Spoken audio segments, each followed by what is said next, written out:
Bonjour à tous, à mesure que le paysage des menaces évolue, quel sera l'avenir des systèmes robustes et agiles pour une cybersécurité flexible?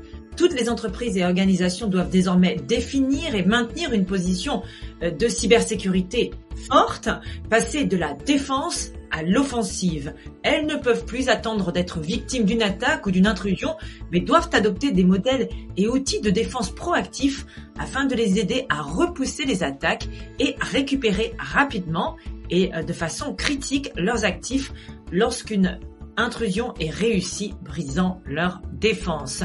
Je m'appelle Charlotte Kahn et dans le 3e épisode de ce podcast, vous allez découvrir avec mon invité Sam Curry, qui est vice-président et directeur général et CISO en résidence de chez Zscaler, les tactiques et les techniques qui peuvent aider les entreprises à défendre rapidement leurs actifs numériques et ce avec agilité et précision.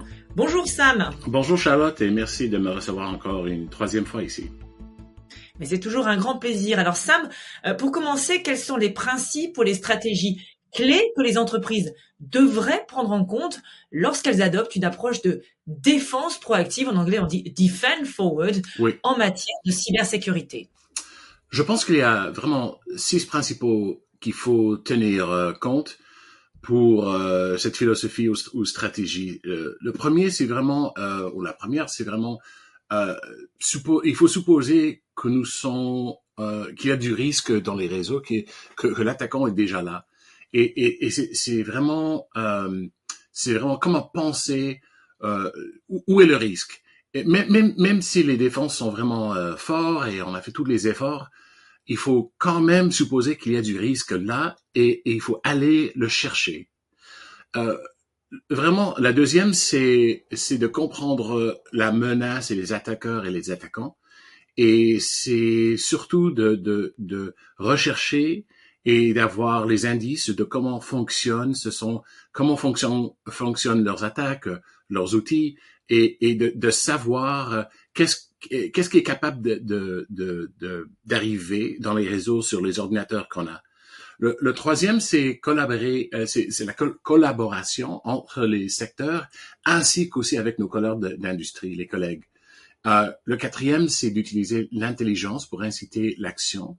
Et le mot-clé, là, c'est l'action. C'est pas seulement avoir l'intelligence ou de souscrire à les noms du secteur, mais c'est d'utiliser ce qu'on reçoit dans nos practices, our practices, c'est de l'utiliser en effet activement. Le cinquième, c'est d'exploiter l'analyse de données, les données qu'on a du côté de l'informatique, des réseaux, des applications, même du cloud. Et c'est pas seulement de l'analyse des données et d'intelligence, mais c'est de la technologie à grande échelle. Et c'est vraiment difficile de prendre les données, de les digester et d'enlever la matière qui est vraiment intéressante. Et ensuite, le sixième, c'est il faut revenir à la première. C'est qu'il faut supposer toujours qu'on reste à risque. Et c'est ça, c'est la mentalité qu'il faut avoir à la défense, c'est de penser qu'ils sont toujours là. Alors si je comprends bien, Sam, cette approche, elle diffère des approches plus traditionnelles, réactives, parce que en fait, on part du constat en fait qu'on a déjà finalement été attaqué, ou il faut faire comme si. Puisqu'en toute façon, on le dit souvent avec la cybercriminalité, ce n'est pas une question de si en fait, mais de quand. De toute façon, ça risque fortement d'arriver. Oui, c'est ça. On a toujours avec la gouvernance, avec le compliance, on a toujours il y a toujours comme une esprit de. Mais si on fait seulement ça, on va voir la sécurité finalement. Mais il faut savoir dans notre cœur, il faut savoir à l'âme qu'il y a rien qu'on peut acheter. Il y a vraiment pas il y a pas de produit que lorsqu'on l'achète, on va sécuriser notre environnement. Ça serait, par exemple, il faut pas penser que la prévention puisse fonctionner lorsqu'on achète quelque chose ou on fait seulement une chose. Il n'y a pas de checkmark. Il y a rien qu'on puisse faire pour dire on fait seulement ça et on sera sécurisés. Il faut avoir vraiment une mentalité d'agilité et d'adaptation contre les adversaires, contre les attaquants. Et c'est vraiment une mentalité très, très différente. Alors, dites-nous plus sur cet état d'esprit beaucoup plus proactif et défensif, en fait. Quels sont les avantages dans le paysage actuel des menaces? Et puis, quelles sont peut-être aussi les idées fausses ou Ouais. des défis, en fait, que rencontrent les entreprises dans cette nouvelle approche? Je pense que pour la plupart dans l'informatique, on a l'ennemi, c'est pas vraiment un attaquant qui pense. Il y a pas d'intelligence. Alors il y a peut-être du chaos, on dit du chaos du premier ordre, c'est-à-dire que il y a par exemple des menaces de la nature, c'est-à-dire les outils vont fonctionner ou qui vont briser. Il y a des erreurs humaines, il y a de la complexité du chaos. Avec la grande échelle. Mais maintenant, je veux dire, la chaos du deuxième ordre, c'est l'intelligence adaptive. Et avec un attaquant, n'importe quoi qu'on fait, ils vont s'adapter. Alors, c'est vraiment parcourir des courses qui sont agilité contre agilité. Et ça, c'est vraiment, il faut être averti que la mentalité, ça change, la mode de pensée, ça change. Et c'est pas comme à l'informatique avec les 5 9 five nines of availability. Hein. Ça c'est l'antiquité pour cybersécurité. Ça c'est pour l'informatique, ça marche pour eux, mais c'est pas la même chose le domaine lorsqu'on a des attaquants qui sont intelligents et de plus en plus automatisés avec l'IA qui les aide. Alors, Sam, dans ce cadre de stratégie de défense proactif, comment est-ce qu'on peut utiliser les renseignements, les données, les insights, hein, comme on dit en anglais, sur les menaces, au mieux en fait, pour les exploiter efficacement? Bon, je crois qu'il faut avoir, on dit un proactive deterrence, c'est une dissuasion proactive, je crois en français. Il faut penser un petit peu comme un chasseur et non pas pour éviter d'être une proie. Il faut avoir une bonne défense pour que les attaquants vont perdre de l'argent, perdre de leur temps. Ils vont adopter du risque et non pas avoir du risque sur la côté de défense. Et c'est autant une lutte de vitesse et agilité que c'est aussi une lutte économique. Et il faut vraiment pratiquer, il faut vraiment marcher ensemble à l'intérieur de nos sociétés, ainsi qu'aussi dans les industries et surtout entre les secteurs. Et par exemple, partager des intelligences, partager des données, mais c'est pas une question c'est pas une question de partager tous informatiques et je veux dire tous les données, tous les informations seulement comme avoir beaucoup de plus en plus d'informations. C'est vraiment partager ce qui est important. Et ça, c'est vraiment difficile. Ça revient sur le côté de l'analyse de données, de l'intelligence, utiliser la technologie à grande échelle. C'est pas seulement une question de thésaurisation, c'est une question d'utilité ici. C'est d'avoir le but d'action, c'est d'avoir par exemple, le but de savoir c'est quoi qui est important et qui n'est pas important dans toutes les données qu'on a à l'intérieur et qu'on puisse partager entre nous. Ensuite, de prendre les actions et d'améliorer à chaque fois et pratiquer ensemble, ainsi qu'aussi de défendre ensemble. Ça devient de plus en plus difficile de le faire, mais on est capable d'améliorer à chaque passe et aussi d'avoir de l'innovation de ce côté ici. C'est intéressant parce que vous nous dites, Sam, qu'il faut vraiment travailler en étroite collaboration. Il y a cette notion de confiance qui est très importante également, et cette notion d'ouverture. Mais ça, c'est pas toujours facile puisque on l'a évoqué dans des podcasts précédents. Il y a des approches culturelles différentes, il y a de la réglementation différente. L'Union européenne est très stricte concernant l'utilisation des données. Alors là, pareil, comment est-ce qu'on peut faciliter cette fluidité en fait des échanges d'informations entre les entreprises et les fournisseurs de solutions de cybersécurité? Je crois qu'il faut utiliser par exemple, il y a des techniques, des technologies comme Shamir, Secret Sharing Algorithm. Il y a aussi des technologies comme le Hardware Security Module qu'on puisse utiliser. On peut aussi utiliser les third party, les troisième parties pour partager les données et avec des fonctions qui sont très bien définies, avec des locations et des locaux, et avec des locations qui sont bien entendu, et ensuite nous avertir lorsqu'il y a des échanges de données qui sont déjà connus et qui sont reconnus comme importants pour partager entre nous. C'est-à-dire que c'est pas seulement, par exemple, partie A et partie B partager de l'information à l'infinité entre eux, c'est d'avoir une partie C qui est capable de regarder sous des conditions qui sont prédéfinies, regarder à les informations et les données qui sont partagées avec eux, et de nous dire à partie A et partie B comment marcher ensemble. Et c'est pas facile. Il faut construire de nouvelles façons, des nouveaux standards pour marcher ensemble, et de le faire bien entendu, sous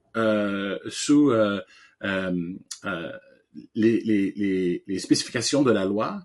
Et même si c'est en courant, c'est un challenge, hein.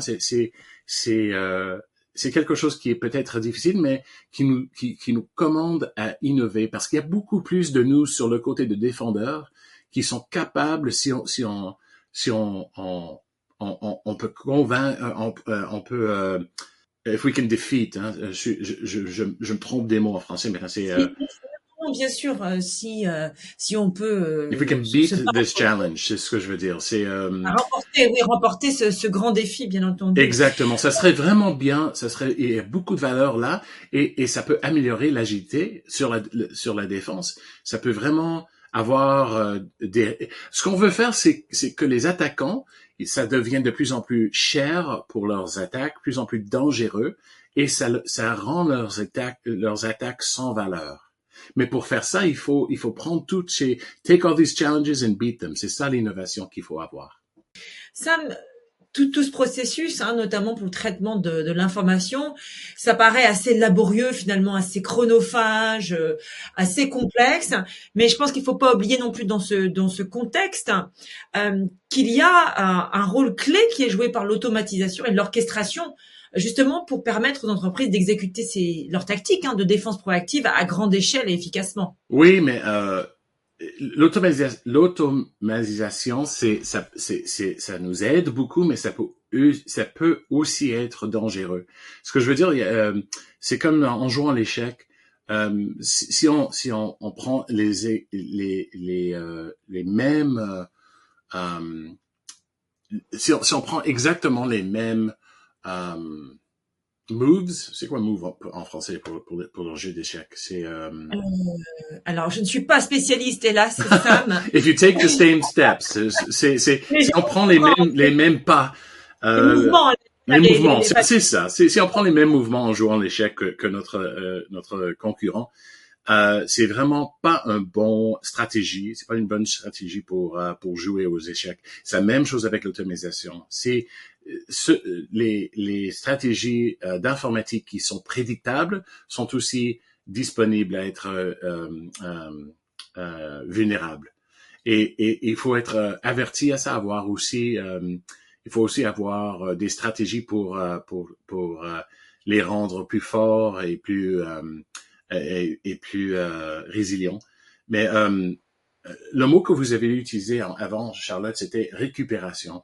C'est aussi bien de savoir qu'il faut récupérer vite, qu'il faut avoir et réduire le temps de récupération à presque zéro. Il faut avoir la prévention, il faut avoir la détection, mais il faut aussi avoir la récupération très rapide. On a vraiment cette, je crois, à l'extérieur de la cybersécurité, je crois que nos collègues pensent, mais si on pourrait seulement avoir de la prévention, ça serait tout fini. mais il y a pas de prévention avec un attaquant qui est adaptif, qui est intelligent dans leurs adaptations. Il n'y a pas de prévention qui va fonctionner pour la durée. Et alors, il faut aussi avoir les autres quantités. Mais il faut aussi avoir la confiance zéro, c'est-à-dire de réduire l'accès qui ne sont pas nécessaires pour réduire la surface d'attaque. Et c'est très important de l'avoir en tout, mais aussi de pratiquer, aussi de partager pas seulement les données, mais de pratiquer ensemble. Je veux dire, pratiquer par exemple avec le gouvernement, avec nos collègues dans nos industries et avec les autres secteurs, mais même aussi avec les efforts internationaux. C'est très important de marcher ensemble parce que la communauté des défendeurs, à la fin, c'est beaucoup plus grande que les communautés d'attaquants. Sam, d'après votre expérience, quels sont les changements culturels ou organisationnels qui sont nécessaires pour que les entreprises adoptent et maintiennent avec succès cet état d'esprit plus défensif, plus proactif? Oui, mais du côté culturel, je crois c'est aligné entre la cybersécurité et le côté du business. C'est aussi de briser les murs entre les groupes et entraîner ensemble du côté technique et avec nos collègues du côté legal par exemple et les réseaux human resources, les gens de marketing ensemble, c'est toute la société qu'il faut marcher ensemble et pratiquer ensemble et briser ces murs. La cybersécurité, c'est pas le domaine seulement des experts dans le département de cybersécurité. C'est tout le monde qu'il faut le faire. Mais là, l'envers, c'est vrai aussi. C'est que le département de la cybersécurité doivent avoir comme but et comme des priorités les autres choses du business, comme par exemple le user experience et la satisfaction des clients. C'est très important parce que c'est ces murs entre les départements qui peuvent complètement briser une entreprise lorsqu'une attaque arrive. Et ensuite, il faut pratiquer ensemble, comme j'ai dit avant, mais je veux vraiment dire on dit des red teaming exercises, des tabletop. C'est avoir le cerveau humain. Il n'y a pas vraiment de différence entre la réalité et les jeux qu'on joue. Et alors, il faut pratiquer à avoir ces jeux qui sont vraiment immersifs et il faut savoir lorsque le ransomware arrive, qu'est-ce qu'on va faire et développer les réflexes, la mémoire des muscles. C'est quoi qui va arriver avec tous les départements marchant ensemble et ne pas être surpris lorsque ça arrive pour la première fois en réalité. Et c'est la première fois qu'on pratique nos processus ou en cas d'émergence, il faut briser la panne et continuer. En anglais, je dis, c'est Benjamin Franklin qui a dit we must indeed all hang together, or most assuredly we'll all hang separately. C'est un jeu de mots avec le mot hang en anglais. Ça veut dire vraiment qu'il faut s'accrocher ensemble ou nous serons pendus séparément.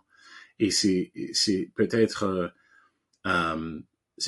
les mots les plus les plus efficaces pour communiquer qu'est-ce qui va arriver si on continue dans nos propres départements et on ignore soit la cybersécurité ou le business. Je crois que l'expression française la plus appropriée, Sam, ce serait que l'union fait la force. C'est ça, c'est ça. C'est mieux ça. Ce qu'on retient vraiment de ce que vous avez partagé à l'instant, et c'est ce qu'on a entendu également lors de nos podcasts précédents, c'est le fait qu'il faut vraiment créer et constamment renforcer cette culture de la cybersécurité au sein de l'entreprise qui n'appartient pas uniquement au département IT ou cybersécurité, comme vous le disiez, mais vraiment qui doit être mise en place par tous les départements et que les gens doivent appliquer dans leur quotidien. Alors, j'aimerais quand même revenir sur les considérations réglementaires et les exigences de conformité. Comment est-ce qu'elles sont prises en compte dans la mise en œuvre de ces stratégies de défense proactive? Il faut avoir, il n'y a pas de choix, il faut conformer avec les règlements, avec la loi. Mais ces règlements existent parce que il y a certaines pratiques, il y a certaines priorités qui ne sont pas prises historiquement par les entreprises et par les départements de cybersécurité. Je crois qu'il y a beaucoup de raisons que c'est la réalité. Entre eux, on trouve cette manque de alignment, aligné entre le business et la cybersécurité. Il faut renforcer l'importance pour certainement la citoyenneté de les souverainetés, par exemple dans l'Europe ou autre part. Il faut renforcer ça avec les sociétés. Ça met la cybersécurité sur l'agenda, mais c'est vraiment le minimum quand même. Parce qu'après ça, on voit qu'il n'y a pas seulement le NIS, mais il y a le NIS 2. On voit qu'il n'y a pas seulement GDPR, il y a aussi des améliorations qui vont arriver. Il y a des nouveaux versions. C'est le problème qui est vraiment aux racines et n'est pas résolu. On va avoir toujours de plus en plus règlements et de lois et de problèmes, par exemple on va avoir des fines, des amendes, hein, bien c'est sûr, ça, des des amendes. amendes. On va avoir de plus en plus d'amendes et de spécificités avec ces règlements.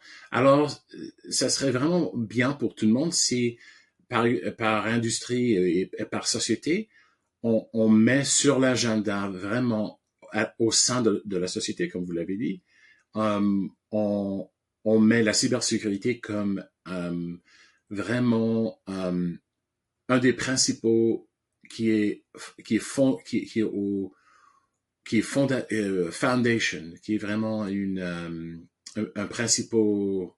Le socle, la base principale. C'est ça, pour du vision de la culture du mission d'une entreprise ou d'une société. Et c'est très important. Sinon, ça va continuer. Lorsque les règlements arrivent, il n'y a rien qu'on peut faire sauf de suivre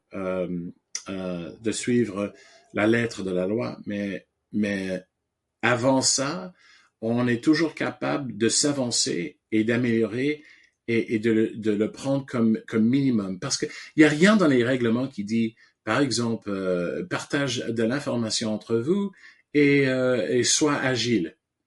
Il y a pas, et soit adaptif. Et trouve les données qui sont les plus importantes. C'est très difficile de mettre ça dans les règlements, mais si on le faisait, ça serait vraiment différent. Il y aura pas de, si on le faisait à grande échelle et à travers la société en général, ça serait vraiment il y aura vraiment pas besoin de le mettre dans les règlements qui viennent.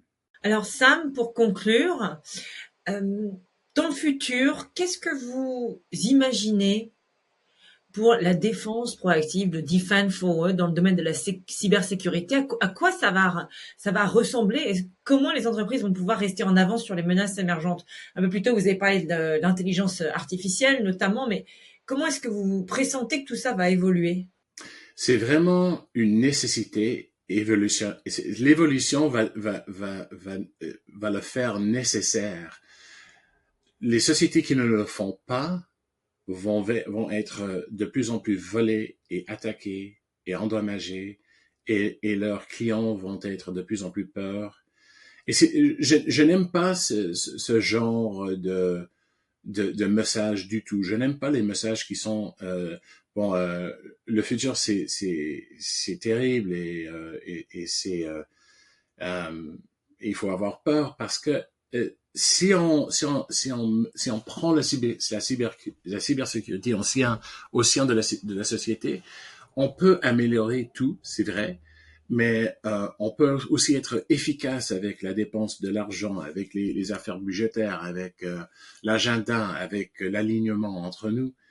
Alors, il y a vraiment deux trajets au futur, un qui est bon et un qui est vraiment terrible. Mais je crois qu'au futur, on a un changement du terrain. C'est l'IA qui vient du côté d'attaquants Et aussi du côté de défendeur, on avait déjà discuté un petit peu dans les autres podcasts ensemble. Il y a de nouveaux choix qui viennent. Il y a aussi de nouveaux risques qui viennent. Et c'est maintenant le temps de changer. C'est beaucoup plus facile de le faire maintenant que, disons, dans 2-3 ans. Alors, le futur, c'est vraiment deux choix. Soit on adapte, on change nos processus, on aligne avec la cybersécurité avec eux et le business, ou on va se trouver avec des problèmes en adopter de nouvelles technologies généralement, avec des clients qui ont de la confiance en nous et avec des amendes qui viennent de plus en plus du gouvernement ou des clients de la citoyenneté en général. Alors, le futur, c'est vraiment nécessaire d'être adaptif du côté sécuritaire. Sinon, c'est peut-être le doomsday pour tout le monde dans le business.